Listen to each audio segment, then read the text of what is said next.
गुरुभ्यो नमः। गुरुचरणकमलेभ्यो नमः। ओम गुरुर्ब्रह्मा गुरुर्विष्णु गुरुर्देवो महेश्वर गुरुर्साक्षात् परब्रह्म तस्मै श्री गुरुवे नमः।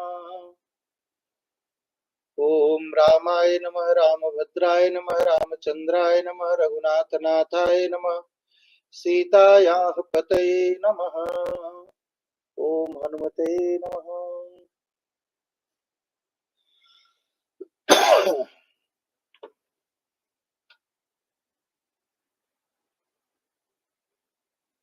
ठीक है, आप लोग खुश हैं, आनंद में हैं, अच्छी बात है। तो कथा तो चलते 11वां दिन हो गया, एकादश, और एकादश स्कंद है श्रीमद् भागवत महापुराण का, और हम लोग तीसरे अध्याय में हैं। तीसरे अध्याय में, और तीसरे अध्याय में जो कल हम लोग देख रहे थे, तो कल की कथा में था कि राजा निमि पूछते हैं नारायण का स्वरूप क्या है।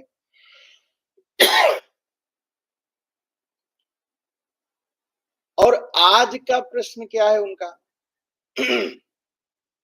आज का प्रश्न है उनका, कर्मयोगम वदत नः पुरुषो एन संस्कृत विधु एहासु कर्माणि नैष कर्म विन्दते परम। पूछते हैं कि योगीश्वरों, मुझे बताइए आप कर्म योग के बारे में, आप कर्म योग का उपदेश मुझे करिए। और हम लोग सुनते हैं ज्ञान योग, कर्म योग, भक्ति योग। और कर्म योग क्या है और कर्मयोग का फल क्या है, ये जो है सवाल आज जो है निमि महाराज महर्षियों से करते हैं। कहा कर्मयोग जैसा है, कर्मयोग करने से लोग क्या होते हैं? एन संस्कृत पुरुषो पुरुषो एन संस्कृत, मनुष्य सभ्य बनता है, शुद्ध। अब जो कर्मयोग है, कर्मयोग करने से मनुष्य क्या बनता है? शुद्ध बनता है, बुद्ध बनता है, और योग्य बनता है, और संस्कृत होता है। संस्कृत मतलब सभ्य। लोग कहते हैं ना, मैं जैसा कर्म, मैं अपना कर्म करता हूं भैया, मुझे जैसा मेरी समझ में आता है मैं कर्म करता हूं। कर्म उसी को कहा जाता है जो मनुष्य को सभ्य बनाए, जो मनुष्य को अच्छा बनाए, मनुष्य को मनुष्य बनाए। और मनुष्य मतलब क्या होता है? मनुष्य का मतलब होता है जो मनु महाराज के परंपरा का पालन करे, उसे मनुष्य कहते हैं। और वही मनुष्य हो सकता है जो मनु महाराज की परंपरा का पालन करे। मनुर्भव, जो हमको, आप ऐसा कर्म जो हमको मनुर्भव, मनु महाराज की परंपरा का पालन करना सिखाए, और हम सभ्य बने, असभ्य न बन जाए, जंगली न बन जाए। अच्छा, जंगली जिसे कहते हैं दूसरे को मारना, अनाप शनाप खाना पीना, जंगली लोग यही करते हैं ना। तो अब आप देख लीजिए शहरों में क्या हो रहा है, यही हो रहा है ना, खान पान शुद्ध नहीं है। तो सभ्य बनने के लिए क्या है? यह जो कर्म है, कर्म का उपदेश जो है पूछते हैं, जिसको सभ्य बनाए, ऐसा कर्म जो मनुष्य को, लोगों को सभ्य बनाए। और सभ्य किस लिए? जिससे वह शुद्ध होकर के, विधु एहासु कर्माणि, कहा वह शुद्ध होकर के शीघ्राति शीघ्र, बहुत जल्दी, नैष्कर्म्य और कर्तृत्व, कर्म और कर्म फल, कर्म, इस पर ध्यान दीजिएगा, कर्म और कर्म फल, दोनों से निवृत्त हो जाए। कर्म से तो निवृत्त हो ही, कर्म फल से भी, और ऐसा कर्म कि कर्म से भी निवृत्त हो जाए कि अब उसे कर्म न करना पड़े। कर्म न करना पड़े मतलब ये नहीं कि आलसी हो जाए, कर्म से छूट जाए। क्यों? क्योंकि कर्म ही हमें बंधन में डालते हैं, कर्म ही हमें बंधन में डालते हैं। तो ऐसा कर्म जिससे कर्म से निवृत्ति मिल जाए, छुट्टी मिल जाए, और कर्म के फल से भी छुट्टी मिल जाए। एक प्रश्न ये कहा किया।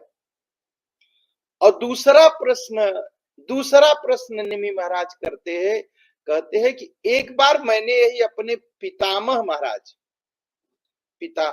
महाराज से यही प्रश्न मैंने अपने पिता महाराज इक्ष्वाकु के सामने ब्रह्मा जी के मानस पुत्र सनकादि से किया। कहा यही बात मैं अपने पिताजी के सामने मानस, ब्रह्मा जी के मानस पुत्र कौन है? सनक, सनंदन, सनत कुमार और सनातन। कहा इनसे पूछा। कहा वो तो सर्वज्ञ है, लेकिन उन्होंने कुछ उत्तर नहीं दिया, इसका कारण भी बताइए। अब बड़ी अच्छी बात है, उत्तर उन्होंने नहीं दिया और ये योगीश्वरों से पूछ रहे, तो हम आप होते तो क्या कहते? ये नहीं कहते भैया उनसे पूछो, मुझसे क्यों पूछते हो? है? लेकिन कहते आप मुझे बताइए। तो योगीश्वरों में जो देखिए, ये मन में पूरी तरह से आप रखिए, यह श्रीमद् भागवत महापुराण के 11 स्कंद के 3 अध्याय की कथा है। भागवत महापुराण के बारे में तो हम तो सुनते ही हैं, और आज आप लोग भी अच्छी संख्या में जुट गए सुनने के लिए। तो श्रीमद् भागवत महापुराण के 11वें स्कंद के 3 अध्याय में यह प्रश्न होता है। तो जो भाई थे नव योगीश्वर जिनकी कथा चल रही है, वो क्या कहते हैं? उसमें आविर्होत्र नाम के थे। आविर्होत्र, होत्र का मतलब है,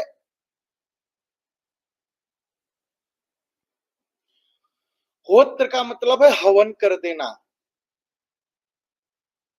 जिन्होंने अपने आप को ही हवन कर दिया हो, अपने विचारों को हवन कर दिया, अपने कर्म को हवन कर दिया, समाप्त कर दिया, ये 6वें योगीश्वर हैं।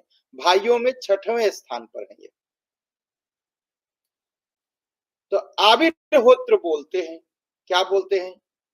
कर्मा कर्म विकर्मेति वेदवादो न लौकिक।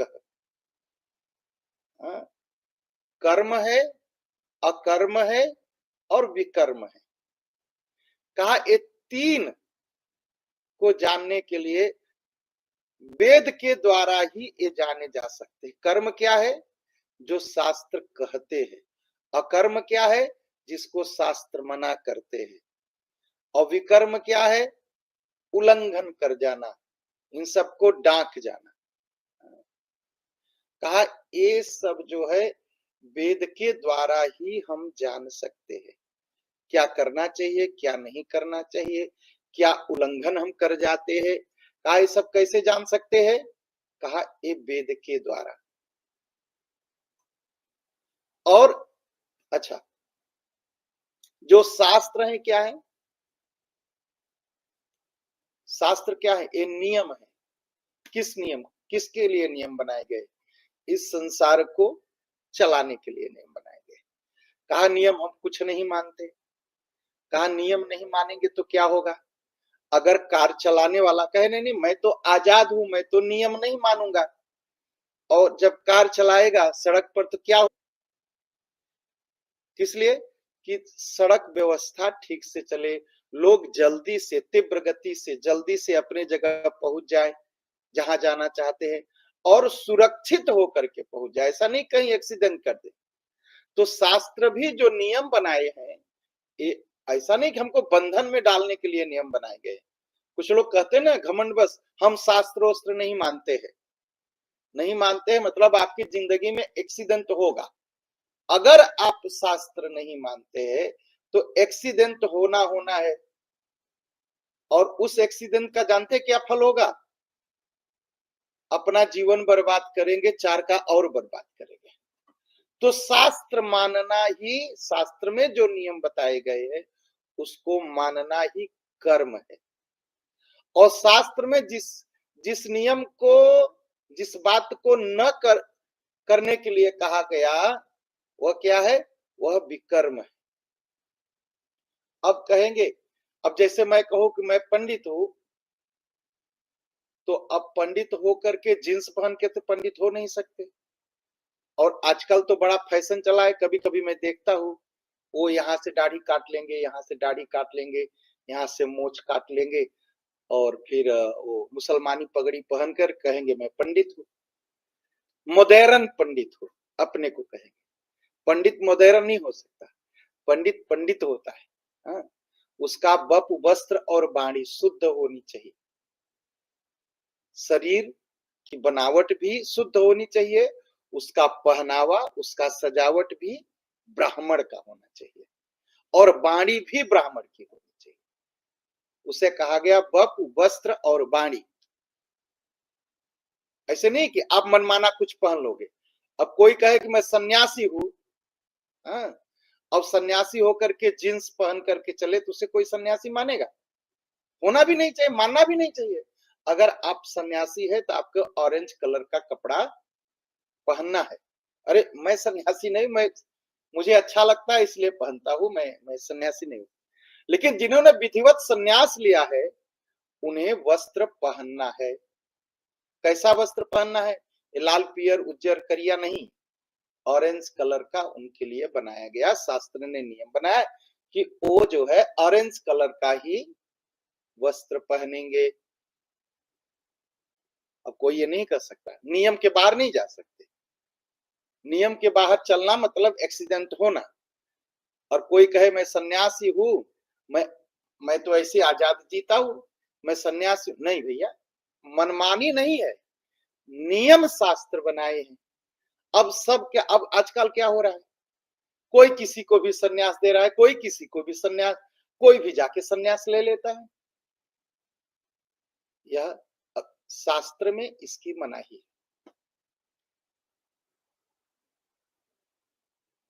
एकदम। तो उनको मनाही है, नहीं चल सकता है, ये नहीं चल सकता। सन्यासी है तो सन्यास धर्म का पालन करना होगा। स्पिरिचुअल अगर अपने आप को कहेंगे तो ईश्वर से जुड़े रहना पड़ेगा। अपने को स्पिरिचुअल कहना और फिर भारत के गरीब बच्चों का फोटो दिखा करके चंदा इकट्ठा करना, ये स्पिरिचुअलिटी नहीं है, एक भिकमंगापन, एकदम भिकमंगापन। हाँ देखो मैं गरीबों को भोजन कराता हूँ, मुझे दान दीजिए, ये देश को बदनाम करना और अपने आप को गिराना है, स्पिरिचुअलिटी नहीं है, ये आध्यात्मिकता नहीं है। आध्यात्मिकता क्या है? ईश्वर से जुड़ना, जुड़ना, जुड़ना एकदम। तो एकदम नियम पर चलना है। जो सन्यासी है सन्यास के नियम पर चलना है, ब्राह्मण को ब्राह्मण के नियम पर चलना है। जो समाज और शास्त्र द्वारा जो जो जिम्मेदारी हमें दी गई है उसको पूरी तरह से नियम पर चलना है। अगर नियम पर नहीं चलेंगे तो हम आप अपना जीवन बिगाड़ेंगे, साथ साथ दो चार का और बिगाड़ेंगे, साथ साथ चार का और बिगाड़ेंगे। इसलिए शास्त्र बताते हैं, शास्त्र नियम बता गए। शास्त्र नियम नहीं बता गए सताने के लिए हमको आपको, शास्त्र इसलिए नियम बता गए हैं कि जिससे मनुष्य का जीवन शुभ और सुरक्षित और शांतिमय हो, संसार शांतिमय जी सके, इसीलिए यह नियम बताए गए हैं। ऐसे थोड़ी है कि नियम बता दिया गया चलो। और कुछ कुछ लोग पढ़ते तो है नहीं, बस शास्त्र के विरोध में बोलने लगते हैं। कोई भी देश, कोई भी समाज, कोई भी व्यक्ति क्या बिना नियम के चल सकता है? कभी नहीं चल सकता। और जब नियम से नहीं चलेंगे तो पतन होगा। हालात क्या है? ब्राह्मण को भगवान की सेवा ही धर्म लिखा गया। और सन्यास का धर्म क्या लिखा गया? सन्यास मात्र पुरुषों के लिए, नारी जाति के लिए सन्यास नहीं है। साधना कर सकती है, साध्वी हो सकती है, तपस्विनी हो सकती है, लेकिन सन्यास नहीं ले सकती। तपस्विनी हो सकती है, भगवान की प्राप्ति कर सकती है, और नारी जाति पर भगवान जल्दी प्रसन्न होते हैं, जल्दी उनके यहाँ जन्म लेते हैं, उन पर जल्दी कृपा करते हैं। ऐसा नहीं कि सन्यास लेने से भगवान कृपा करते हैं, ऐसा कुछ नहीं। नारी जाति के लिए सन्यास नहीं। अब कुछ कहेंगे कि मैं नहीं मानता, मैं सन्यास दूंगा, तो आप सन्यास ही नहीं मानते। मनमाना तो आप, अब छुट्टा घूमने वाले को तो कुत्ता भी छुट्टा घूम लेता है, तो उसको सन्यासी थोड़ी मान लेंगे।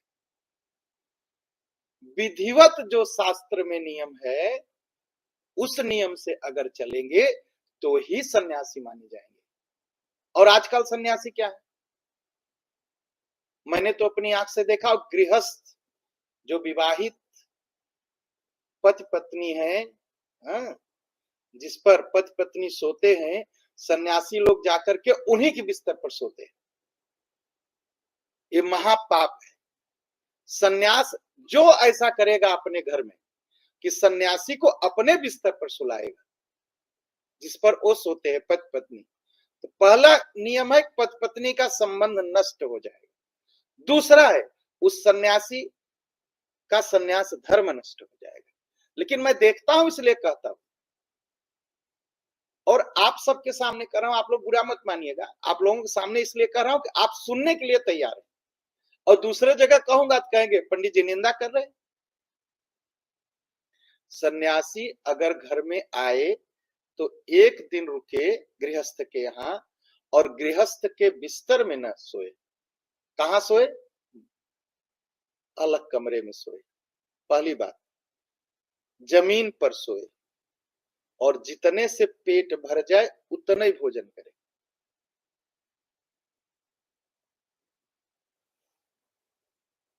इसलिए मैं बार बार कहता हूं, यूरोप में मैंने बस एकमात्र सन्यासी को देखा है, और वो है हमारे स्वामी सुनिर्मलानंद जी।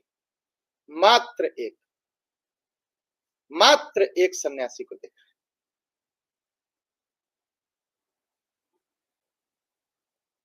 बहुत सारे लोग आते हैं, मैं सन्यास ले लिया है पंडित जी, सन्यास ले लिया, क्या करते हैं? अरे घर घर जाता हूँ पूजा कराने। सन्यासी पूजा नहीं कराता। मैंने तो यहां तक देख लिया भैया, सुन लिया, देख लिया कि सन्यासी लोग जो है क्लब चलाने के लिए पूजा करते हैं। पतन हो गया। मेरे मन की पीड़ा इसलिए कर रहा हूं, बुरा मत मान। पतन हो गया। थोड़ी सी दक्षिणा लेने के लिए पाप कर्मों से जुड़े हुए क्लब की में और ज्यादा धन आए, इसके लिए सन्यासी को पूजा कराते मैंने देखा। इसी देश में, हॉलैंड पतन हो गया। शास्त्र, अगर कोई अपना भला चाहता है, इस देश के नियम का पालन करना पड़ेगा। वैसे ईश्वर का भी नियम है जो शास्त्र में लिखा है। अगर भगवान की प्राप्ति चाहते हैं, सुख की प्राप्ति चाहते हैं, मुक्ति चाहते हैं, भक्ति चाहते हैं, एक उपाय है, शास्त्र में जो लिखा है उस नियम से चलिए। जिसके लिए मना किया गया उसको मत करिए, मत करिए। यही साथ, ऐसा ही। तो कर्म, अकर्म और विकर्म, ये तीनों जो है वेद के द्वारा ही हम जान सकते हैं। लौकिक रीति से कोई सोचे कि मैं ऐसे कुछ नियम बना लूंगा, कुछ ऐसे कर लूंगा लौकिक रीति से और मैं जान जाऊंगा, नहीं जान पाएंगे। वेद ने जो नियम बनाया है उस पर चल करके ही हम जान सकते हैं, अन्यथा नहीं जान सकते हैं। और वेद क्या है? ये घर किसी पुरुष, किसी मनुष्य ने बनाया, इसलिए यह पौरुषेय है, किसी के द्वारा बनाया गया। और वेद क्या है?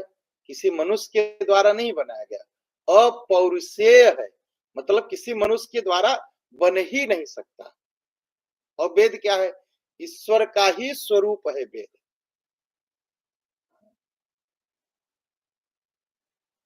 जैसे ईश्वर के बारे में पूरी तरह नहीं कहा जा सकता ना, वैसे वेद के बारे में पूरी तरह नहीं कहा जा सकता, अनंत ज्ञान है। इसीलिए क्या होता है, लोग अपने अपने मन का अर्थ करते हैं, अर्थ मनमाना होता है। उनका विचार मिल रहा है, चलो निकाल लिए दो दो लाइन। कोई कह देता है वेद में जीसस का नाम है, हम मान लेते हैं। ऐसा कुछ नहीं है, कहीं नहीं। कोई आएगा तो कहेगा वेद में पैगंबर मोहम्मद का नाम है। सब झूठी कहानियां हैं, ऐसा कुछ नहीं है, कहीं नहीं लिखा है ही नहीं। वेद में संसार के सभी शब्द मिल जाते हैं और उसको लोग कहते देखो देखो देखो, इसमें मोहम्मद साहब का नाम लिखा है वेद में, देखो देखो देखो इसमें जीसस का नाम लिखा। ये सब झूठी कहानियां है, झूठी कहानी। सब अपना अपना मीनिंग निकालते हैं, ऐसा कुछ नहीं। और ऐसी गलतियां बड़े बड़े विद्वान कर लेते हैं, कर देते हैं बड़े बड़े। और क्या कहूं मैं, एक आदमी तो अपने आपके नाम के आगे शंकराचार्य लगाते हैं, और मैंने उनका भाषण सुना। मैंने कहा भी महाराज आप तो नकली शंकराचार्य हैं। किस पीठ के? बता तक नहीं पाए, अपनी पीठ बनाए हुए हैं, बोल नहीं पाए। उन्होंने सारा अर्थ लगे बताने। कहा उसका अभिप्राय करने समझने में। दूसरा सवाल था, प्रश्न था राजा निमि का, उसका उत्तर वो पहले दे रहे। कहते इसी से तुम बचपन में थे, छोटे थे, तुम्हें समझ नहीं थी, अभी तुम उस ज्ञान के अधिकारी नहीं थे, इसलिए ब्रह्मा जी के मानस पुत्रों ने आपको उत्तर नहीं दिया, वो चुप रह गए। जरूरत नहीं है सब बात का उत्तर ही दिया जाए। अरे स्कूल के बच्चे को यूनिवर्सिटी की बुक समझाओगे तो क्या समझेगा? नहीं ना समझ पाएगा। और यूनिवर्सिटी के बच्चे को प्राइमरी की स्कूल की, लाखर स्कूल की बुक पढ़ाओगे तो लोग हंसेंगे। हाँ, सीढ़ी से चलने दो। इसीलिए हम क्या करते हैं, जरा सा ज्ञान हुआ, जरा सा दो चार लाइन गीता, दो चार लाइन रामचरितमानस और दो चार कुछ पद याद कर लिए, बाबा जी बने घूमते हैं। नहीं, ये नहीं होगा, नहीं हो सकता। शास्त्र जो कहते हैं उसके साथ, उसके नियम से जीना पड़ेगा, जीना पड़ेगा। और जब तक किसी का विकास न हो तब तक शास्त्र समझाना नहीं चाहिए। विकास हो जाए ठीक, लाइन लाइन से पढ़े। आप देखते हैं कुछ कुछ बातें को मैं छोड़ देता हूं, इसलिए छोड़ देता हूं, समय आएगा मैं आप सबको बताऊंगा। विश्वास रखिए, विश्वास रखिए। मैं जानता हूं वो समय नहीं है मैं आपको बताऊं। ऐसा नहीं कि आप अयोग्य हैं, अयोग्य नहीं है आप लोग तो भक्त हैं, आते हैं। अयोग्य नहीं है, अभी समय नहीं है आपको उस सब विषय को सुनने के लिए। आगे यहां से चलते जाएंगे, फिर हम आपको सुनाएंगे, अच्छी तरह सुनाएंगे। तो कहा उस समय तुम्हारा बचपना था, इसलिए ऋषियों ने इस बात, तुम्हारे इस प्रश्न का उत्तर नहीं दिया, उत्तर नहीं दिया। और 44वें श्लोक में लिखते हैं, परोक्षवादो परोक्षवादो वेदो अयम बालानाम, लेकिन उसका मतलब कुछ और है। ऐसा हम आप भी करते हैं। अरे कोई दोस्त आता है तो हम क्या कहते हैं, अरे पगले कहाँ हो? अगर शब्द पर जाएंगे तो पागल कह दिया उसको, लेकिन वो मतलब नहीं है। उसका मतलब यह है कि हम उसे बहुत प्यार करते हैं, हमारा अधिकार है उस पर कि हम पगले भी बुला सकते हैं। तो शब्दार्थ, भावार्थ और लक्ष्यार्थ। लक्ष्य क्या है, भाव में किस लिए कहा गया। पागल को भी पागल कहा जाता है, दोस्त को भी पगले बोल देते, पागल बोल देते, अरे तुम पागल हो यार, बोल देते हम ना। इसका मतलब थोड़ी को पागल है, हम प्यार से बोलते हैं, इसका मतलब हम प्यार करते हैं।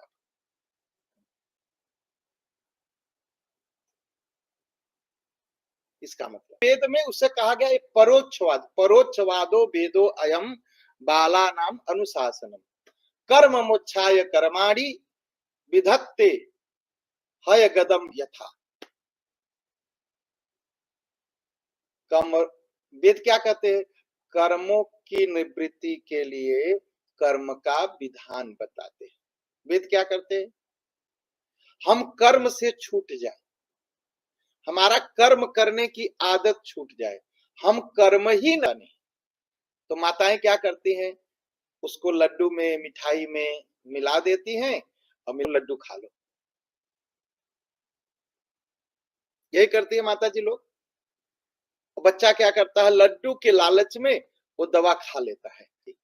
वैसे ही ये वेद है, वेद क्या करते हैं?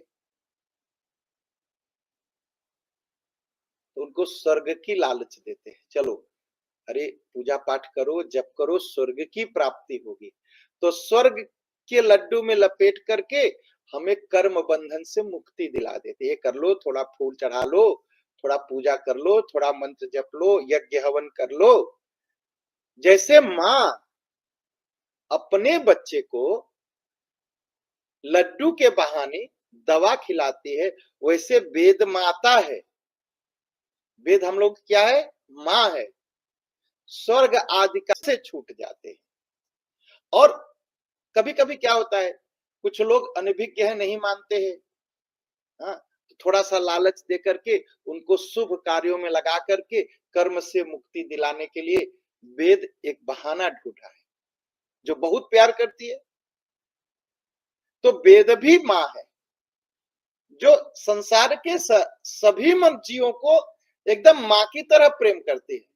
तो क्या करती है? वो प्यार से स्वर्ग आदि का लालच दे करके हमको दवा खिला देती है, जिससे हमारी बीमारी दूर हो जाती है आवागमन की। अच्छा, और क्या होता है? ना ना चरेद यस्तु वेदोक्तम। अच्छा, जिनका अज्ञान नहीं समाप्त हुआ, जो कर्म नहीं करते हैं, हाँ वेद तो बस ऐसे ही है, कुछ लिख दिया है, हमने ऐसा सुना है, पढ़ेंगे नहीं, हमने ऐसा सुना है कि वेद तो, एक तो बहुत बड़े विद्वान थे, जर्मन के थे, उनको आज तक दुनिया विद्वान क्या कहें, विद्वान ही मानती है और वेद का विद्वान मानती है। उनका नाम था मैक्स मूलर। और कुछ हमारे बड़े समझदार विद्वान थे, उनको एक नाम दे दिया मोक्ष मूलर। उनका नाम था मैक्स मूलर। वो इतने बड़े ज्ञानी थे वेद के, उन्होंने लिखा कि वेद गडेरियों के गीत है। अब समझ जाइए, वेद को गडेरियों का गीत कहते हैं और वेद के विद्वान माने गए, और उनको भी लोग विद्वान मान करके इतनी बड़ी पदवी दे दिए, मोक्ष मूलर बना दिए। तो कुछ लोगों का अज्ञान नहीं समाप्त हुआ, बस ऐसे ही मैं वेद का विद्वान हूं और वेद में ऐसा लिखा है, और मनमाने ढंग से वेद के कर्मों का त्याग कर दिया। एक दिन, मैं सच्ची घटना बताता हूं, एक दिन किसी से बात हो रही थी, कहे कि हमारे गुरु तो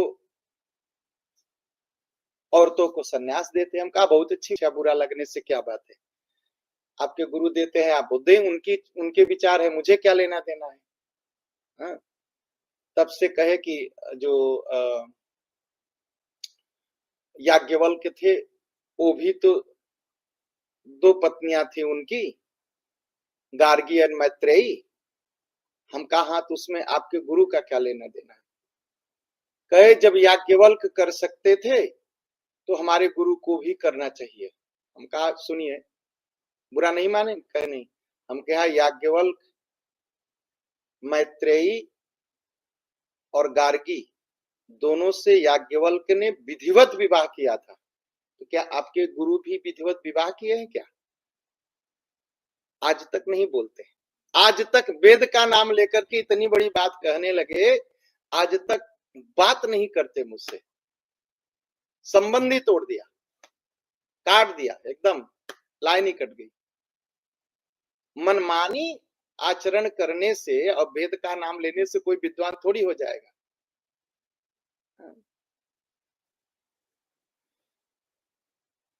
कहा जो और क्या करते हैं, विकर्मणा,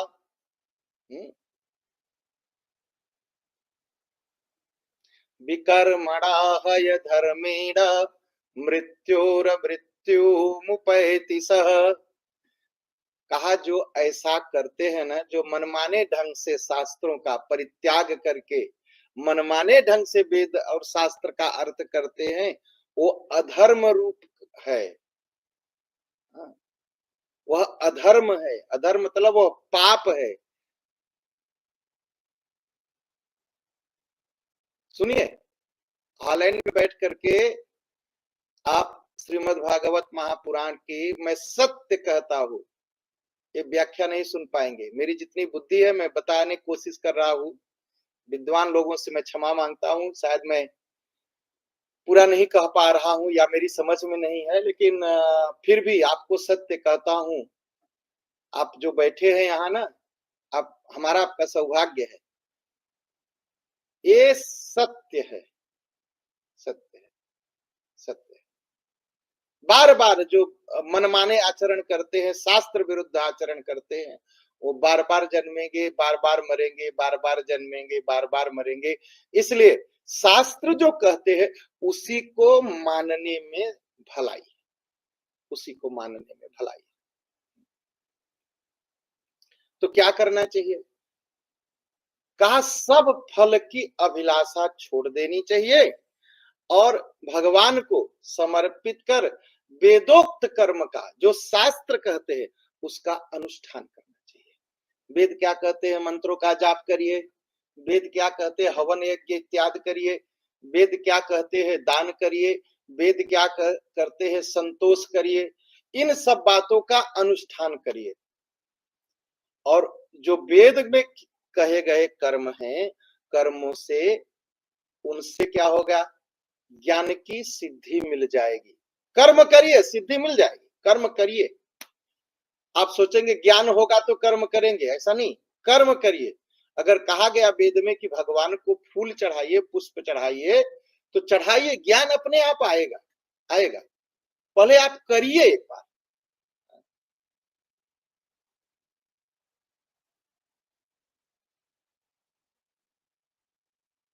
करना है, करना है।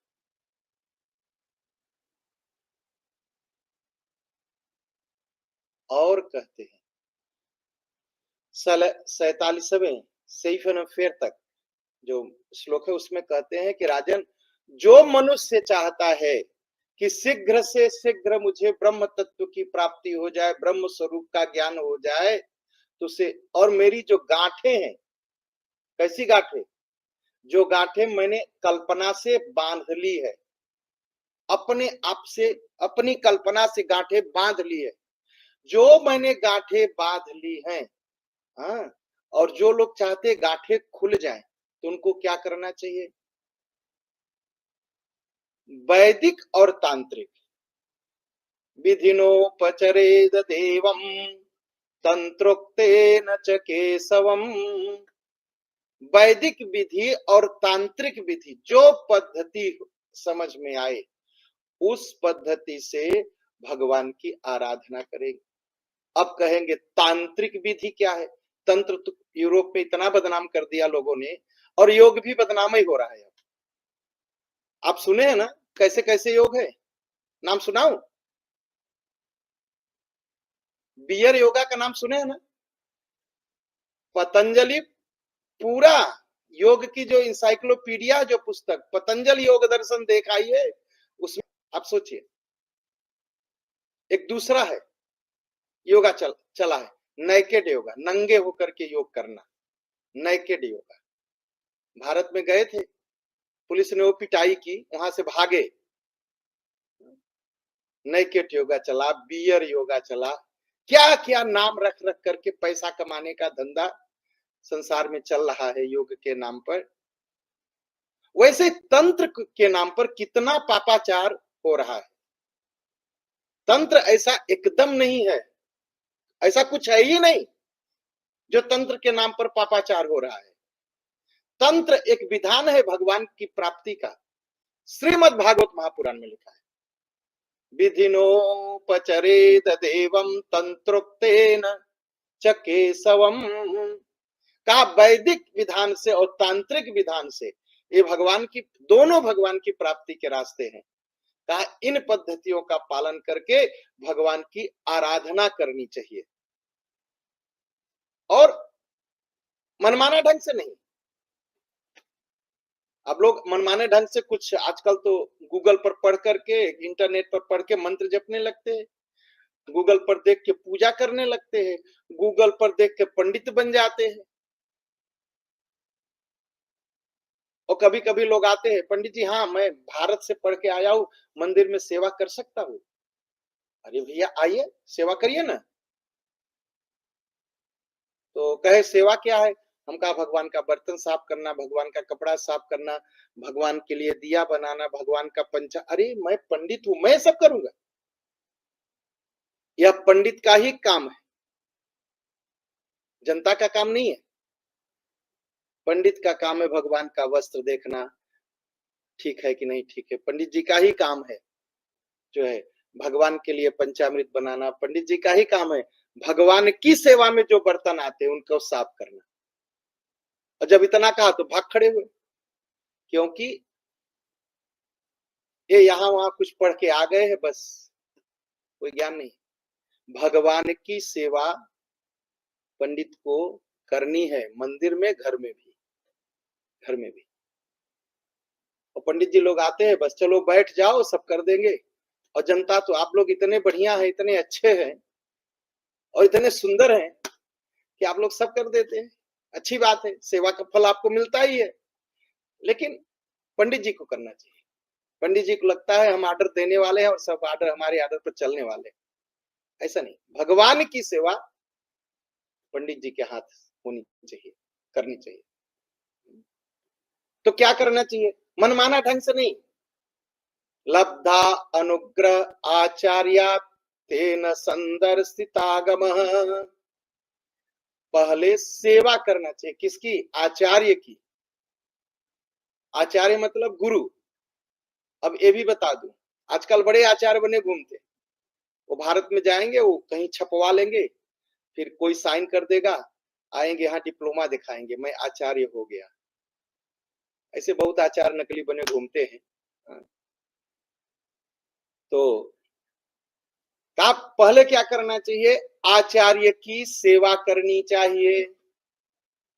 और सेवा आदि से अगर आचार्य प्रसन्न हो जाए तो उनसे दीक्षा लेनी चाहिए। फिर वो जो दीक्षा और विधान, जो अनुष्ठान का विधान बताएं, हाँ, उसके अनुसार चलना चाहिए। और अपने को जो भगवान की मूर्ति अभिष्ट लगे, अच्छी लगे, सुंदर लगे, जिससे आपका प्रेम हो जाए, उस पुरुषोत्तम भगवान की पूजा करनी चाहिए। ये सब कर्म है और यही कर्म करते करते हम कर्म से मुक्ति पा जाएंगे, मुक्ति पा जाएंगे। फिर उसके बाद अन्य में क्या क्या बताते हैं, क्या करना चाहिए? स्नान करना चाहिए, स्नान से शरीर शुद्धि होती है, संतोष करने से अंतःकरण, हृदय की शुद्धि होती है। फिर भगवान की मूर्ति के सामने बैठ जाना चाहिए, फिर भूत शुद्धि करना चाहिए, नाड़ी शोधन करना चाहिए। बड़ा विधान है और विधान व्यास गद्दी पर बैठ के आपको मैं नहीं बता पाऊंगा। हम कभी कभी आएंगे, आप हम आपको सिखाएंगे, आप घबराइए नहीं, हम आपको ये विधान बताएंगे अगर आप सीखना चाहेंगे तो। हाँ, फिर अंगन्यास करना चाहिए। हाँ, फिर पुष्प इत्यादि जो है लीजिए, उसमें कहीं कोई कीड़ा तो नहीं, उसको देख करके सफा करके भगवान को चढ़ाना चाहिए। फिर भगवान की पूजा करनी चाहिए, शिखा बंधन करना चाहिए, उदयन्यास करना चाहिए, ये सारा कुछ। फिर शास्त्र में लिखा है किसको क्या चढ़ाना, क्या न चढ़ाना, ये भी विचार कर लेना चाहिए। और फिर उस नियम से भगवान हरि की स्तुति करनी चाहिए, प्रणाम करना चाहिए। फिर अपने आप को भगवान की भक्ति में आत्मानं तन्मयं ध्यायन् मूर्ति संपूजयेद्धरे। कहा अपने आप को भगवान में ध्यान करते हुए भगवान के मूर्ति की पूजा करनी चाहिए।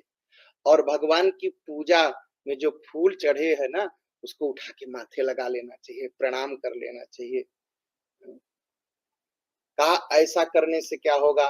कहा जो पुरुष अग्नि, सूर्य, जल, अतिथि और अपने हृदय में स्थित भगवान हरि की पूजा करता है, वह शीघ्र मुक्त हो जाता है, कर्मों से मुक्त हो गए।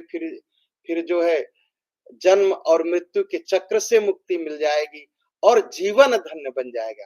मनमाना आचरण करने से नहीं, यह श्रीमद् भागवत महापुराण में लिखा गया।